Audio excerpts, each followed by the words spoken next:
નમસ્કાર. દિવસભરના તાજા સમાચારોમાં તમારું સ્વાગત છે. તમારી સાથે હું છું પિનલગીરી ગોસ્વામી. સમાચારો વિસ્તારથી જાણીએ એ પહેલા મહત્વના સમાચારો ઉપર એક નજર. નમસ્કાર મિત્રો, અત્યારે સૌથી મોટા સમાચાર સામે આવી રહ્યા છે વડોદરાથી. વડોદરાના નવાપુરા પોલીસ મથક વિસ્તારમાં ગુનાખોરી ડામવા માટે ટીમો પેટ્રોલિંગમાં લાગી ગઈ છે. તે દરમિયાન સિંધે કોલોનીમાં આવેલા ઘરમાં દારૂની મહેફિલ ચાલતી હોવાની કંટ્રોલ રૂમને બાતમી મળી હતી. જે બાદ પોલીસની ટીમે ઘટના સ્થળે પહોંચી ગઈ હતી અને દરોડા પણ પાડ્યા હતા. આ દરોડામાં 9 ઈસમો મળી આવ્યા છે. જે બાદ તમામની મુદ્દામાલ સહિત ધરપકડ કરીને પોલીસ મથક ખાતે લાવવામાં આવ્યા હતા, જ્યાં એકેના મોઢા પર અફસોસ જોવા મળ્યો નહોતો.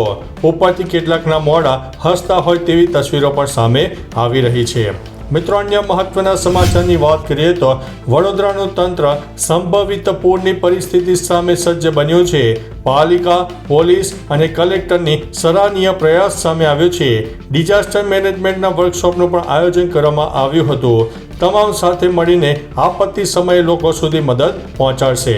મિત્રો, અન્ય મહત્વના સમાચારની વાત કરીએ તો અમદાવાદની. અમદાવાદ શહેરમાં રાત્રિ દરમિયાન પડેલો વરસાદ સવારના સમયે આફત બન્યો હતો. સોલા વિસ્તારના સિનિયર સિટીઝન પાર્ક રસ્તા પર ભારે વરસાદી પાણી ભરાઈ ગયા છે. વરસાદી પાણી ભરાવાને કારણે બાળકોને શાળા મૂકવા જઈ રહેલા વાલીઓ અટવાયા હતા. શાળામાં બાળકને મૂકવા છતાં વાલીઓના વાહન બંધ પડી ગયા હતા. કેટલાય વાલીઓ તેડીને રસ્તો પસાર થવા માટે મજબૂર બન્યા હતા. મિત્રો, અન્ય મહત્વના સમાચારની વાત કરીએ તો મેહુલિયો મુસળધાર વરસ્યો છે અનરાધાર વરસાદ. ગુજરાત રાજ્યમાં અત્યાર સુધીમાં ચોમાસાનો સરેરાશ 13.98% વરસાદ નોંધાઈ ગયો છે, જેમાં સૌથી વધુ સૌરાષ્ટ્રમાં 20%થી વધુ પડ્યો છે તથા કચ્છમાં 17.57% વરસાદ થયો છે. ઉત્તર ગુજરાતમાં સૌથી ઓછો 8.16% વરસાદ છે. પૂર્વ મધ્ય ઝોનમાં 13.31% વરસાદ છે. તેમાં દક્ષિણ ગુજરાતમાં 11.99% જેટલા વરસાદ થઈ ગયો છે. મિત્રો, અન્ય મહત્વના સમાચારની વાત કરીએ તો આ વર્ષે ભગવાન જગન્નાથજીની રથયાત્રા નિયત રૂટ ઉપરથી નીકળશે. હાલ ટ્રક અને ટેબ્લો અંગે સરકાર સાથે વાટાઘાટો ચાલી રહી છે તેવું મહેન્દ્ર ઝાએ જણાવ્યું છે. દર વર્ષની જેમ પરંપરાગત રથયાત્રાની તૈયારી કરવામાં આવી રહી છે તેવું મહંત દિલીપદાસજી મહારાજે જણાવ્યું છે. મિત્રો, અન્ય મહત્વના સમાચારની વાત કરીએ તો દુનિયામાં સાયબર એટેક વધી રહ્યો છે. એપલ, ફેસબુક, ગૂગલ અને અન્ય ઘણી કંપનીઓના 16 અબજ પાસવર્ડ અને લોગિન કોન્ફિડેન્શિયલ લીક થઈ ગયા છે. ડેટાબેઝ ઇતિહાસમાં સૌથી મોટું લીક માનવામાં આવે છે. મે મહિનામાં અગાઉ એવો દાવો કરવામાં આવ્યો હતો કે 18.4 કરોડથી વધુ પાસવર્ડ લીક થયા છે. સાયબર સુરક્ષા સંશોધકોનું કહેવું છે કે આટલા મોટા પાયે પાસવર્ડ લીક થવા પાછળ ઘણા ગ્રુપનું કામ હોવું જોઈએ. મિત્રો, અન્ય મહત્વના સમાચારની વાત કરીએ તો હાલમાં રાજ્યમાં સાર્વત્રિક વરસાદ ખાબકી રહ્યો છે, ત્યારે ખાસ કરીને સૌરાષ્ટ્ર અને દક્ષિણ ગુજરાતમાં ભારે મેઘમહેર જોવા મળી રહી છે. વરસાદી વાતાવરણ વચ્ચે રાજકોટ એરપોર્ટ ફરી ચર્ચાનો વિષય બન્યો છે. 326 કરોડના ખર્ચે નિર્માણ પામેલા રાજકોટના ગ્રીનફિલ્ડ એરપોર્ટની પોલ ઉગાડી પડી છે. એરપોર્ટની છત પરથી પાણીનો ધોધ પડતા કુંડા મૂકવામાં આવ્યા હતા. તાબડતોબ સમારકામ હાથ ધરવામાં આવ્યું છે. એરપોર્ટ ઉપર પાણી પડતું હોવાનો વિડીયો વાયરલ થતા તંત્ર સફાળું જાગ્યું છે. મિત્રો, અન્ય મહત્વના સમાચારની વાત કરીએ તો ગુજરાતમાં નૈઋત્યના ચોમાસાના આગમન સાથે જ મેઘરાજા મન મૂકીને વરસી રહ્યા છે. રાજ્યમાં છેલ્લા 24 કલાકમાં 101 તાલુકામાં વરસાદ વરસ્યો છે, જેમાં 30 તાલુકામાં 1 થી 7 ઇંચ સુધીનો વરસાદ ખાબકી ગયો છે. વલસાડના વાપીમાં સૌથી વધુ 7 ઇંચ વરસાદ નોંધાયો છે. વલસાડના પારડીમાં 5.25 ઇંચ તો કપરાડામાં 5 ઇંચ વરસાદ થયો છે.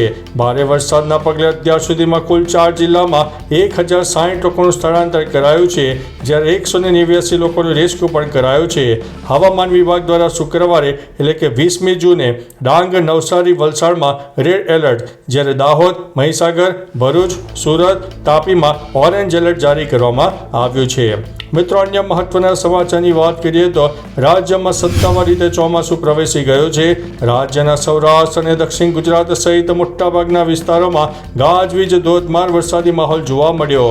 હવામાન વિભાગે ડાંગ, નવસારી, વલસાડ, દમણ, દાદરાનગર હવેલીમાં ભારેથી અતિ ભારે વરસાદ સાથે રેડ એલર્ટ આપ્યું છે. ત્યારે રાજ્યના અનેક જિલ્લાઓમાં આગામી 7 દિવસ દરમિયાન પણ વરસાદની આગાહી કરવામાં આવી છે. હવામાન વિભાગે જણાવ્યું છે કે દરિયાકાંઠે 45 થી લઈને 55 કિલોમીટર પ્રતિ કલાકની ઝડપે પવન ફૂંકાઈ શકે છે અને 25 જૂન સુધીમાં ભારેથી અતિ ભારે વરસાદને પગલે એલર્ટ જારી કરવામાં આવ્યું છે. આ સાથે અન્ય 18 જિલ્લામાં ભારેથી અતિ ભારે વરસાદની આગાહી છે. તો મિત્રો, આ હતી હવામાન વિભાગની આગાહી. અન્ય મહત્વના સમાચારો પર નજર નાખીએ તો ભારત પાકિસ્તાન વચ્ચે તંગદિલી દરમિયાન ભારતીય સેનાના વિવિધ દાવાઓને નકારી રહેલી પાકિસ્તાન સરકાર હવે સત્યનો સ્વીકાર કરતી જોવા મળી છે. પાકિસ્તાનના નાયબ મુખ્યમંત્રી ઇસાક ડારે ખાતરી આપી છે કે ભારતે ઓપરેશન સિંદૂર દરમિયાન પાકિસ્તાનના રાવલપિંડીમાં નૂર ખાન એરબેઝ અને શોર્ટકોટ એરબેઝ ઉપર એર સ્ટ્રાઇક કરી હતી. ઓપરેશન સિંદૂરમાં ભારતના હુમલામાં થયેલા વિવિધ નુકસાન અને ખોટા ઠેરવી રહેલા પાકિસ્તાને આ નિવેદન સાથે જ પોતાના જૂઠાણાનો જાતે જ પર્દાફાશ કર્યો છે. તો ચાલો મિત્રો, ફરીથી દેશ અને દુનિયાના સુપરફાસ્ટ સમાચાર લઈને મળતા રહીશું. ત્યાં સુધી અમને રજા આપશો. નમસ્તે.